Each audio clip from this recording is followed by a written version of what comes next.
she's a core member now. A core member told me also that while she finished, I think, her secondary school. Yes. Okay, no, not she's in a higher institution. She told me she was done in secondary school. She was teaching in a secondary school here in Asaba.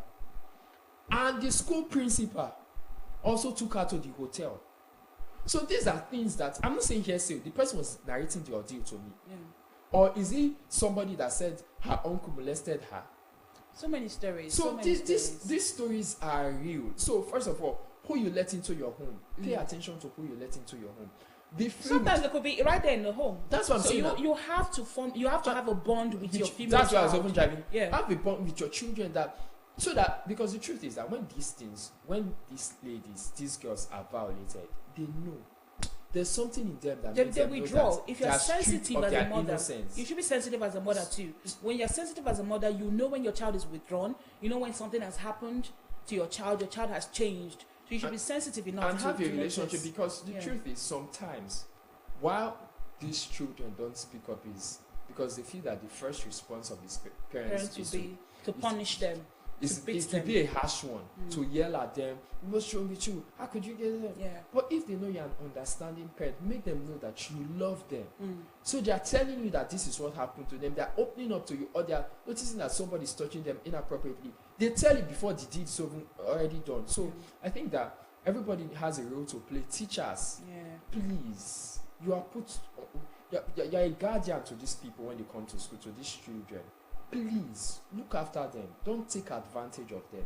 It's totally wrong. It's totally wrong. And even the boys out there, watch after these ladies. Watch after the girls. Men like have your a role sister. to play. Watch after them. Even if you have a friend who is dating or in having an illicit relationship with a child that is underage, you as a man, you should be able to talk to that your friend and tell your friend what he's doing is wrong. Tell that your guy that what he's doing is wrong. If you see a guy going out with a student, you know this child is underage, this child doesn't know what she's really getting herself into, speak up. Men have a role to play as well. Brothers, speak to your sisters, watch out for your female friends, your cousins, your nieces. Watch out for them and take care of them. We all have a role to play to safeguard the girl child. Let's take another headline from the Guardian newspaper. Okay, I think I'll and this one says 2027 Jonathan's campaign posters flood Kanu, and the Punch puts it this way: APC berates faction flooding Kanu with Jonathan's 2027 posters. And it's a very funny one. I think that debate has been there too about if Jonathan is eligible to run for a second term, if he should run for a second term, because and then if he's running for a second term, how many years? Because he has done 2 years from the late president Umar Yar'Adua's term when he passed on. He did 2 years. Then he came 4 years. 4 years again from 2011 to 2015. So some persons are saying he's eligible on all of that. And in 2015, between 2011 and 2015, people were saying, Jonathan is weak. We need a new leader. We need Buhari. Buhari is a no-nonsense man. And we got it.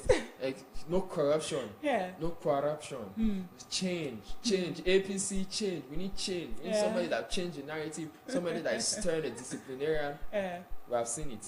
Yeah, we got it. We got it hard. We got the disciplinarian. And now nobody is telling anybody. Even the man probably is not aware. No, he's already seen his posters of Jonathan for president 2027.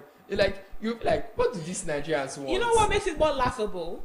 That if it was happening in the South, we will understand that the Southerners want Jonathan to come back because it's from our side. But this one is happening in the North, in Kano State.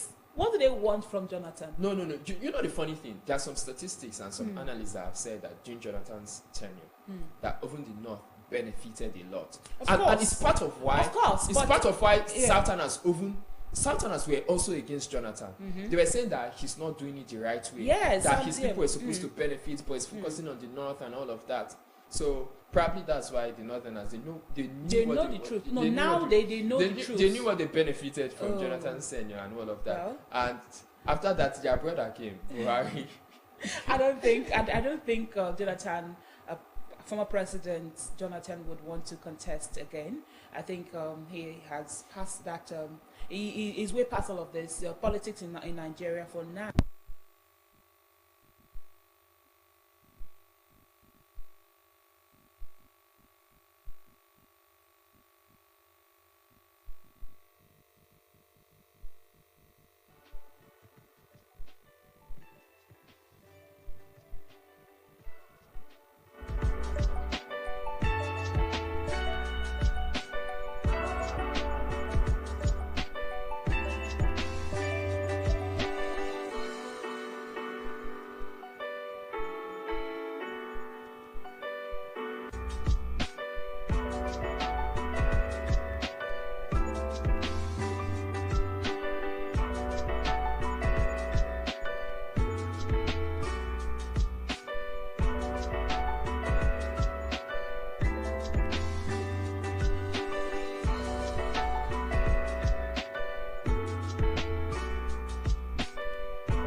transmission. We're back now, and just before we went to that break, we're talking about 2027. Jonathan's campaign posters flood Kanu. Like I was saying, I don't think he would want to contest, but I love the fact that some Nigerians are clamoring for his return as president. It shows that he did well as president, and now he's an advocate. In retrospect, he's an advocate he for did well peace. in retrospect, because back then in 2015, I don't Yeah. think majority of Nigerians did not believe that. Did not, yeah, because they felt they needed change, and they got the change that they deserved. I would say they deserved the change. They got it, but I'm glad that he's a peace ambassador. Everywhere he goes, he can travel to any country freely, and people see him and respect him. I love that for him.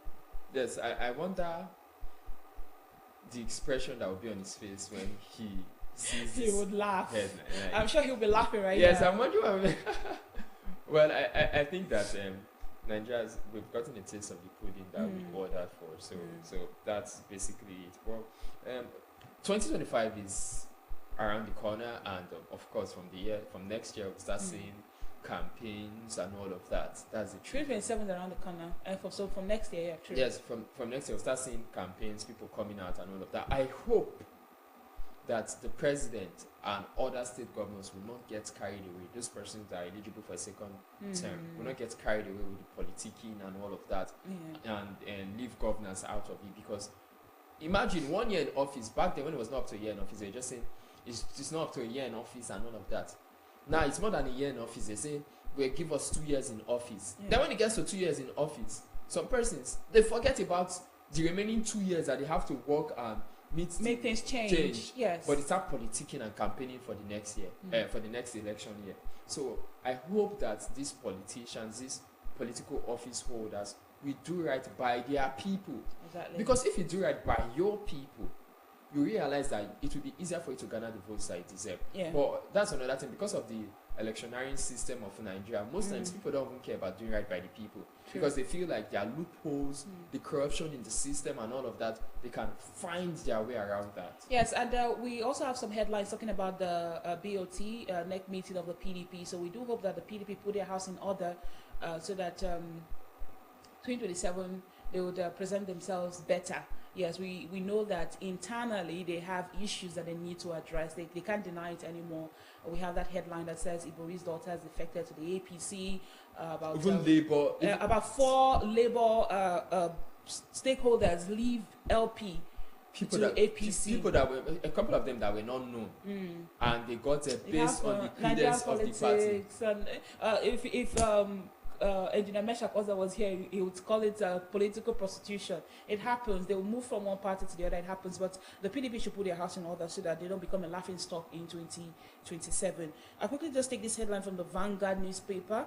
Farotimi, activist group plan nationwide protest December 10. Oh, I talked about this in the morning, and I just hope that this is not just an empty threat. I think activists should really come out and speak out for one of their own. But it begs the question, I'm not kicking against protesting, but I think that with the crop of government officials, political office holders that we have right now, is protest really doing much? Because it seems as though their heart is hardened. That's why when you see someone like Showore, I'm not in support of that, but when you see someone like Showore, he doesn't really call for protest, he calls for revolution. He calls for revolution because it's as though this crop of political office holders, I'm trying not to use the word leader, political office holders, their heart has been hardened. True. They don't care if people come out on the street. Because imagine, how can you be a government official? People are sleeping under the bridge. People are homeless. In Asaba, people are struggling to pay rent. In Abuja, some persons don't have houses. They sleep in their cars. They are sleeping. They are staying with a friend, and all of that. When somebody is 753, not room and parlor, not one room, two places. I get your point. Well, let's see what will happen December 10.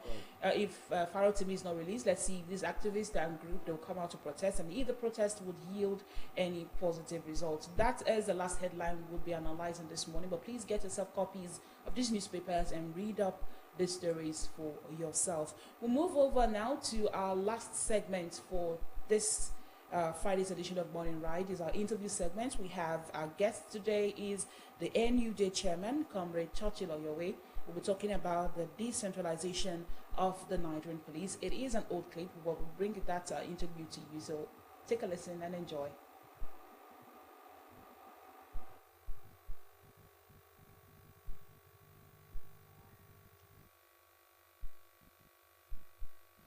The Delta State chapter of the Nigerian Union of Journalists, NUJ, has called for the decentralization of policing in the country. The council said that this would pave the way for federal, state, metropolitan, and local government police to ensure the effective security of lives and property. The call was contained, among others, in a communique adopted when it held its Congress last week at its Miriam Babangida Way, Asaba Secretariat. The Congress also expressed concern over the state of insecurity in the country, particularly in Delta State, and frowned at the influx of persons with no known or verifiable addresses into the state, thereby heightening insecurity. It also called for the non-involvement of the executive arm of government in the appointments of senior electoral officers of the electoral body, INEC, such as chairman, commissioners, and resident electoral commissioners, REC, saying that its funding should directly come from the Federal Account Allocation Committee, FAC, to ensure credible elections in the country and reduce the judicialization of the electoral process. The full text of the communique reads, Communique of Delta State Chapter of NUJ. The NUJ Delta State Council at Congress on January 18, after the liberation of the state of the nation, expresses concern over the state of insecurity in the country, particularly in Delta State, and frowns at the influx of persons with no known or verifiable addresses in the state, thereby heightening insecurity. Calls for periodic profiling of residents, especially those without means of identification, to checkmate crime. Calls on security agencies to carry out periodic raid of uncompleted buildings inhabited by miscreants to restore peace and order in the state. Calls on the relevant government agencies to carry out oversight on beggars in areas such as Interbao, DBS, Coca Roundabout, all in Asaba, and others to restore sanity. Calls on the police and other relevant security agencies to check and regulate the activities of commercial tricycles and motorcycle operators, particularly on the highways of Delta State. Calls for the banning of the activities of scavengers, aka iron condemn, in Delta State. Calls for the non-involvement of the executive arm of government in the appointment of senior electoral officers of the electoral body, INEC, such as chairman, commissioners, and REC, and its funding should directly come from the Federal Account Allocation Committee, FAC, to ensure credible elections in the country and reduce the judicialization of the electoral process. Condemns the police invasion of a live television program in Abia State and urges sanctions on all those found culpable. Lauds the judgment of the Abuja High Court that the Nigeria Broadcasting Commission, NBC, cannot fine broadcast stations for alleged breach of its code.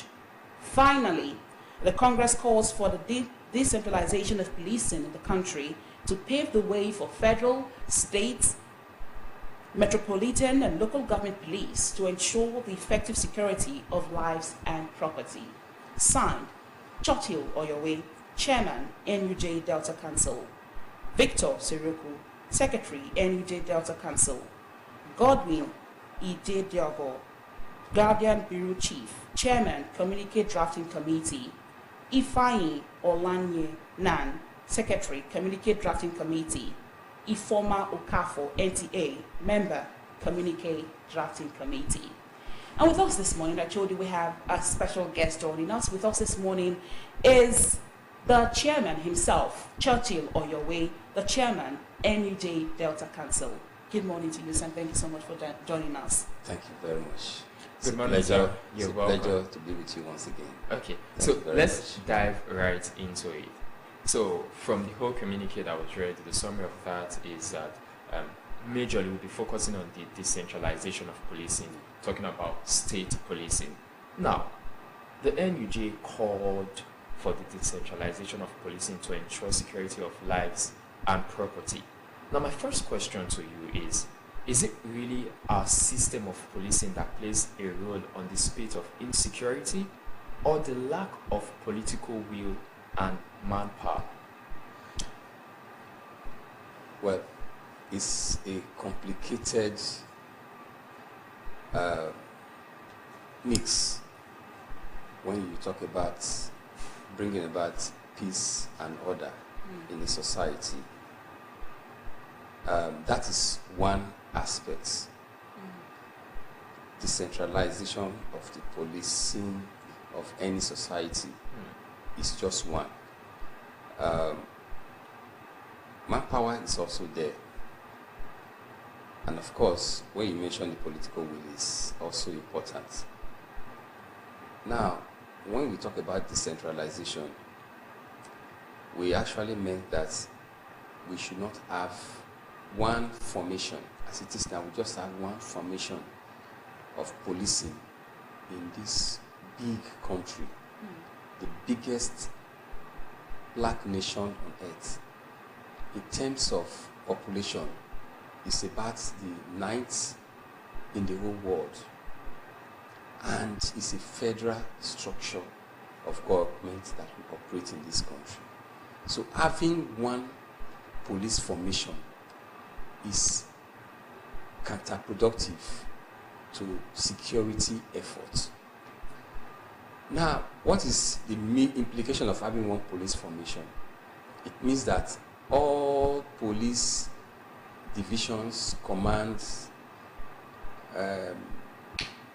whatever you call it, zones, they all report to one person. They all report to one person, and they get their order from that one person, which is the IG of police. So, in terms of efficiency and effectiveness, that is lacking.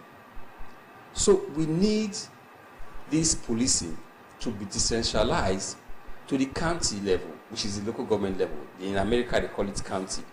To the local government level. And when you have very big cities, they can also have their police formation. A city like Lagos, a big city like Port Harcourt, Benin, Abuja, they can have metropolitan police. Then you go to states. State can have its own police. It doesn't really, it's not compulsory. If your state cannot afford it, it's not by force. You can also rely on federal police. Then, of course, the federal police, which has jurisdiction all over the country. Now, why decentralize? Is because the way we have it now, the present police formation, first and foremost, it is difficult for us to have one person responsible for giving orders. If a divisional police officer has issues, he reports to the commissioner of police. If the commissioner of police cannot handle it, he reports to the zone or directly to the IG, as the case may be. And if the IG does not respond on time, you see that there will be problem with that security challenge. The security challenge will be pending. And that is what we are saying is making the police, one of the reasons we are saying is making the police to be inefficient and ineffective. But when you have a decentralized system, if it's a local government issue, what the local government can handle, they handle it there and then. Okay. If it's something that they cannot handle, they cannot call for backup, or even ensure that the next local government, they are informed if it has to do with cross-border. So you will see two local governments collaborating to fight a crime. The same thing with states, two states collaborating to fight a crime.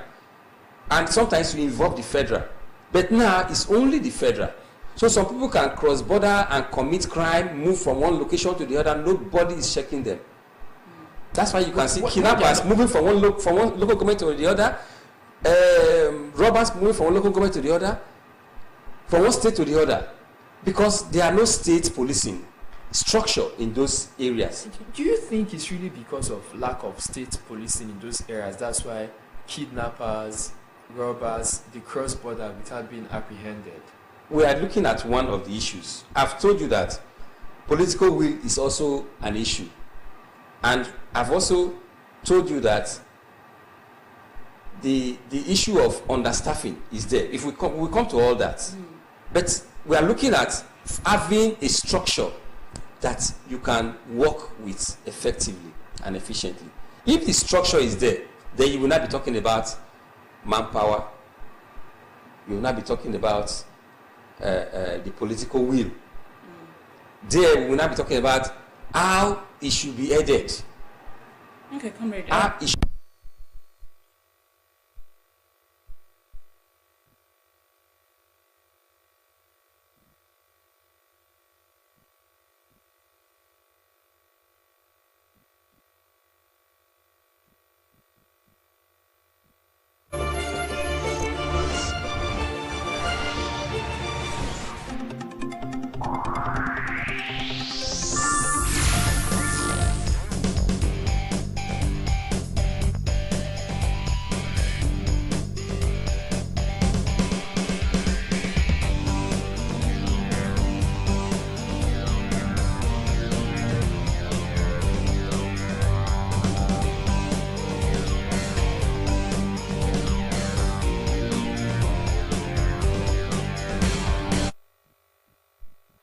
So, how feasible do you think that this call for the decentralization of the police, how feasible do you think it will be? Because over the years, we've had several calls for the police, for state police, for the police to be decentralized, and, you know, till now, the police have not moved. They've not even made any move to actually work on that. And will this decentralization of the police not call for more men? It's not a call for more people to be recruited into the police force. Okay, let's take the first part of it. How feasible? Yes, exactly. Very feasible. It's just for us as a people to understand that we have a problem that can affect anyone at any time. It's a problem that if you don't solve now, tomorrow you might become a victim. We don't know the level that it might affect you. Now, they used to say that in civilian government, it is a democracy where procedures are followed. Yes. And if you go by the constitution, in order for you to have all these things put in place, you have to debate it first at the National Assembly before you will not carry it to the states, and you see the rigors of getting it done. So that political will has to be in place to say, indeed, we need several police formation. If it were to be military, it will be done by fiat. That is where the civilians should challenge themselves to say, since we came in, what grand changes have we brought in? We are just there debating endlessly without having results. Tomorrow they will come and say we are debating on policing. At the end of the day, they will jettison it because that political will is not there. It's because, again, that they have not seen the need to address it, bearing in mind that one day anybody could be a victim. I think with all the insecurity we have in the country, anybody could be a victim. Yeah. Now, you see what is happening in the Plateau. Yes. And you see what is happening here, even here in Delta, where hoodlums overpower police. They are now lawless. Hoodlums, particularly from the northern part of this country, they are now laws unto themselves. They can do and undo. And when the police come, you see them overpowering the police. So, that tells you that even the police is not adequately equipped and manned. Adequately equipped, is that and what manned, I think is the problem? and manned. Because if you can overpower the police, it means that the number of persons who you send on a mission must have been very, very few. So what we are saying now is there is need for that political will. All right. For us to know that there is a problem there is need for the political. We have not seen it as a problem. That's why we have not taken that political step and to address yes, it. And for them to achieve this decentralization, they will need to recruit more men. We need more policemen and women in the force. Because right now the police is crying out that they are short-staffed, that they need more people. Yes. Actually, at present, we have about 371,000. About 300, less than 400, yes. 371,000 current statistics. And not that we have a benchmark for police population ratio. We don't have a benchmark like that. Like some people say the United Nations has a benchmark. There's no such benchmark. But it is believed that one policeman should be able to cater for 220 persons. That is a good standard when you take those advanced developed world into consideration. Here in the third world, we said one police to 400 persons, about 400 persons. Now, if you benchmark this with the number that we have compared to our population, which is over 200 million, you will see that we are way behind. We need about 190,000 more presently to bridge that gap. Okay. That is what the Inspector General of Police said, Egbetukun. And from the federal government perspective, they want to be employing 10,000 yearly. If you go by that, it means that we might not be able to meet that target in the nearest future. It will take us another 20 years to meet up that 190,000 benchmark. I'm coming. Now, if you, the Inspector General also recommended that 10,000 is not enough yearly. They should increase it to 20. Even at 20, we still cannot meet it. It will take another 10 years before we can meet that 190,000 benchmark. So if you look at it, manpower is really an issue. And it's an issue that is making the police not to function optimally, aside the fact that it is a one formation structure of policing in the country. So that brings us more to the point that we need other formations, state formation, metropolitan formation, and local government formations to help. They will come and say community policing. Community policing is vague. We have tried every means of policing outside that one formation, and we have seen that it is like doing the same thing again, and you are expecting different results. Okay. So just a quick question before I delve into the main point. So when you talk about this formation, so when state policing, metropolitan policing, in this situation, who does the recruitment at the state level? At the state level, that is an issue we should also decide, even at the federal level, because the way it is, the police is not insulated from its employers, from those who appoint the IG, the DIGs, and the AIGs. They need to be insulated from the present structure, the present executive structure, so that they will be independent in policing this country. The way it is now, if we continue, you will now see a situation where state governors will now be in charge of the appointment of the commissioner of police, for example. Now, it's not as if state policing is new in this country. We practice it in the First Republic. And because it was abused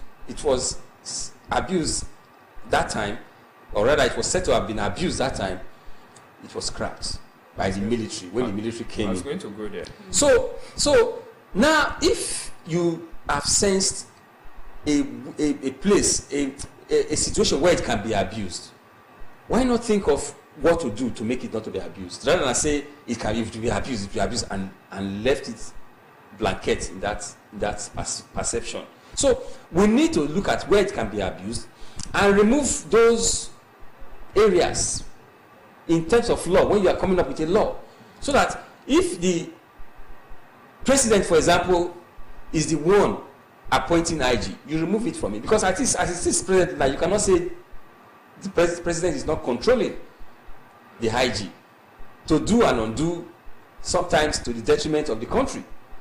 And if it happens in the state, you cannot say the state governor cannot also use the powers of the police, which the commissioner who he appoints, to perpetrate personal interest. So we just have to check all that. It demands us coming together, making up our mind to say we want to address how to work. this structural deformation in policing in the country. So let's bring it to Delta State. So because in the communique, the NUJ's communique, there's a couple of things I've said concerning the state. It said concerning the state of insecurity, particularly in Delta State, the NUJ frowns at the influx of persons with no known or verifiable addresses into the state, thereby heightening insecurity. So how, as the chairman, because when you people came together, you were meeting and discussed, I want to believe that you guys had also thought of how to curb this. That's why you saw it as a problem and you stated it because you already have some ideas on how to curb this. So how do you think the influx of these unidentified people with unverifiable addresses can be curbed? Then secondly, we also called on periodic profiling of residents, especially those without means of identification, to checkmate crime. How do you mean shed more light on this profiling and also how the influx can be checked? Now, among these people we see as hoodlums, we have foreigners. We are making efforts to visit the comptroller of immigration in the States. Probably next week we bring all those to him to see how we can checkmate the influx of aliens into our states.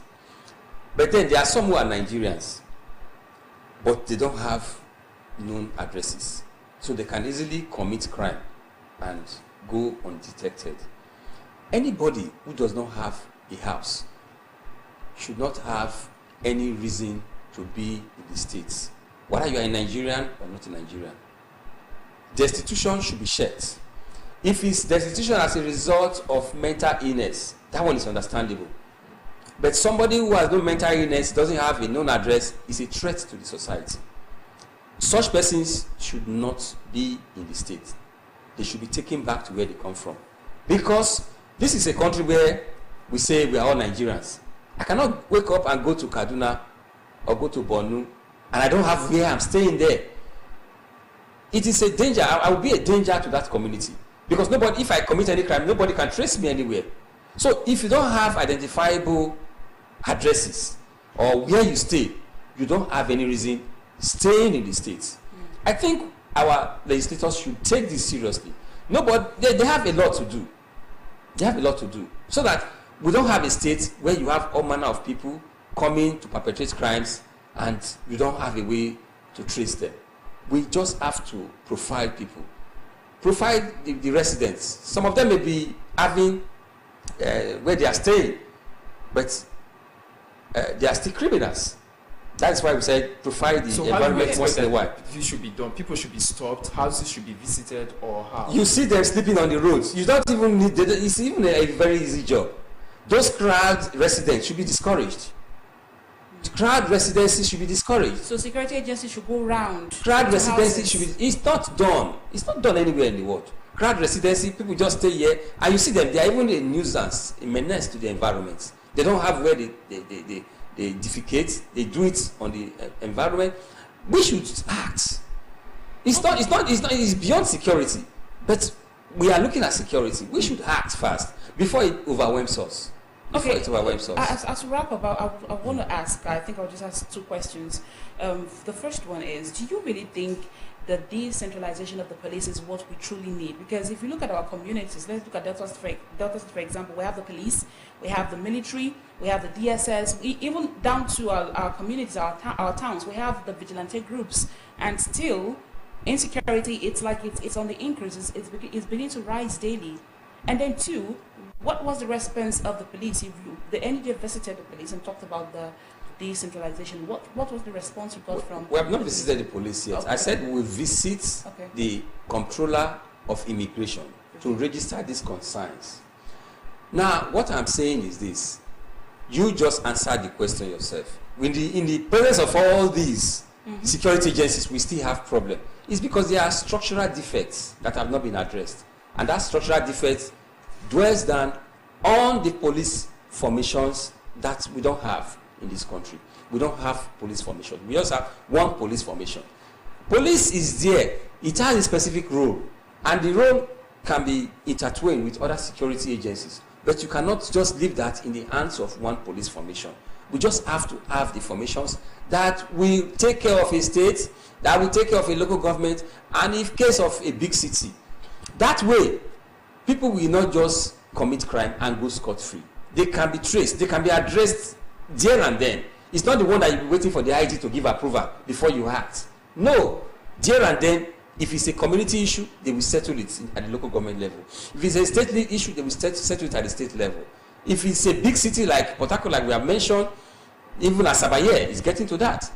The Metropolitan Police will come in and address it. You don't need to go to Abuja or a zone in Benin before you can address it. It will make the policing of this country to be more effective and efficient. And for me, if we truly want to address the problem of manpower, then there is need for us to act fast. The Inspector General of Police recommended 20,000. I am recommending 50,000. In the next 50,000 yearly, in the next 4 years, we would have gotten enough.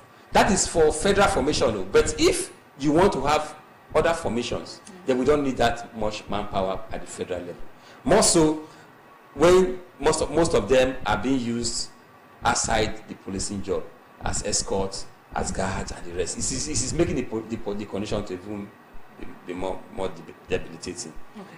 So even as we begin to wind down, I want you to address the political will of our leaders as it concerns insecurity, using the case of the Plateau as a case study. What do you have to say about the so-called governors, that the chief security officers of their states, and what's happening, the political will there? Let me benchmark that up for you. Even the governor is helpless in that state. And of course, elsewhere, the governors are said to be chief security officer, but they are not in charge of security. It's the commissioners of police that are in charge of security in the state. And they take orders from the Inspector General of Police. It is after they have gotten their order that they will now come to the governor and say, okay, if it aligns with the governor's wish, they will do it. If it does not align with the governor's wish, they will do the IG's bidding. So, is that the kind of security that we are talking about? In the Plateau, for example, the governor has come out to cry out loudly that the security agencies are not helping matters there. Okay. A governor that is supposed to be the chief security officer is crying out. That's because the present structure is not working. It's not working at all. We need to change it. The political will to change it should be there. Recently, the Northern Political Forum, they are even crying also. They are even agitating for state police because it's not suffocating everybody. And that political will should be now. Thank you so much, sir. Thank you. We've been speaking to the chairman of the Nigerian Union of Journalists, NUJ Delta State Council, Comrade Churchill Oyowe, and he strongly believes that the decentralization of the police will indeed help to solve the security cases, the insecurity we have in the country and in Delta State. Let us hope.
And now we've come to the end of Friday's edition of Morning Right. Gaga, your last words before we leave the set.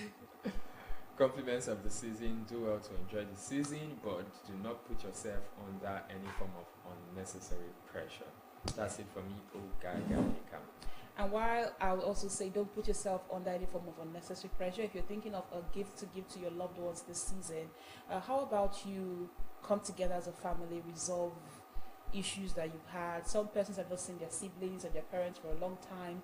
So you could call for a family meeting, resolve those issues, those disputes, love yourselves, and just be happy. Compliments of the season. I thank you so much for joining us on Friday's edition of Morning Ride. On behalf of the production crew, we have Cyril Obi as the production director for this morning. Of course, we have the beautiful birthday girl. It's still her birthday, Eunice Akborobaro. Happy birthday to you once again, Eunice, our beautiful cameraman, and the Komimba we have behind the scenes. Thank you so much for doing such a great job. On behalf of Ogaga and I, we say thank you and have a wonderful weekend. Bye for now.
Say learning is fun, but as a mom, I see how demanding it can be for my child.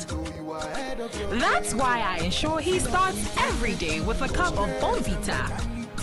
Give your